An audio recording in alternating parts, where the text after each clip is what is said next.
भारतीय संविधान काय सांगतं? भारतीय संविधान सांगतं तुम्ही या देशाचे मालक आहात.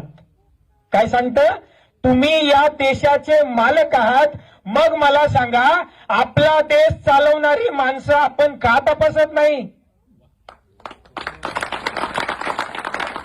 का तपासत नाही? 500 रुपये दिले, एक 90 दिली चिकन, डायरेक्ट 4 वर्ष भाऊ तू आपलाच आहे. हे चुकीचं. आपण देशाचे मालक. तुम्ही सांगायचं मी तुला निवडून देतो, माझं काम करणार आहे का?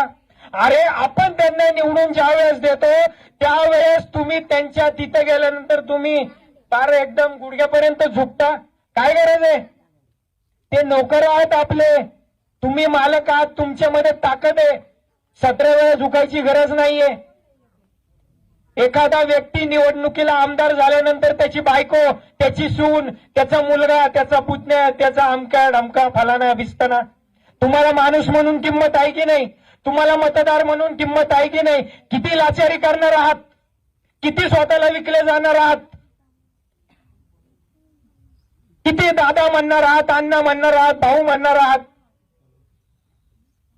त्यांच्या मुलांच्या सेवा करणार आहात. अण्णाची गाडी पुसायची, साहेबांची गाडी पुसायची, मोर्चामध्ये नाचायचं, घोषणांमध्ये नाचायचं. स्वतःच्या हक्कासाठी कधी मैदानात उतरणार आहात? स्वतःच्या न्यायासाठी कधी मैदानात उतरणार आहात? तुम्ही तुमच्या नेत्यांना प्रश्न विचारले का की आमचे हे दुःख आहे? एवढ्या वर्षामध्ये या गावाचं दुखणं मांडलं का आपल्या नेत्याकडे? परिवर्तनाच्या वाट्यासारख्या भरतदादासारख्या माणसाला आणि या सगळ्या माणसांना इथं यावं लागलं. ही आनंदाची गोष्ट जितकी आहे तेवढी दुःखाची पण गोष्ट आहे.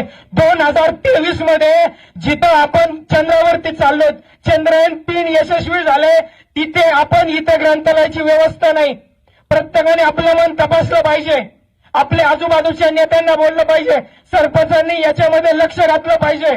तुम्हाला हक्क आहे. तुम्ही या देशाचे नागरिक आहात. तुमचं पॅनल असतं, तुमचा पक्ष असतो. मग तुम्ही आवाज का उठवत नाही? तुमच्या अंगातलं रक्त सळसळत का नाही? तुम्ही उत्तर का देत नाही? भारताची संविधान प्रास्ताविक आहे बघा, त्याच्यामध्ये सगळे न्याय, हक्क, अधिकार, स्वातंत्र्य, बंधुता सगळे तुमच्याकडे आहेत. विकलं जाणं थांबणार आहात की नाही? कोण मारणार नाही तुम्हाला. आज किती भ्रष्टाचार करू द्या, प्रत्येकावर गुन्हे दाखल होतात, प्रत्येकाचा निकाल लागतो, प्रत्येकाला फाशी होते, प्रत्येकाला शिक्षा होते.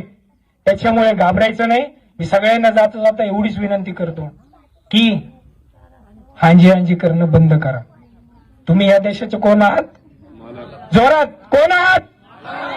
या देशाचे तुम्ही मालक आहात. आपला कामगार कसा असला पाहिजे हे तुम्ही ठरवायचे. धन्यवाद.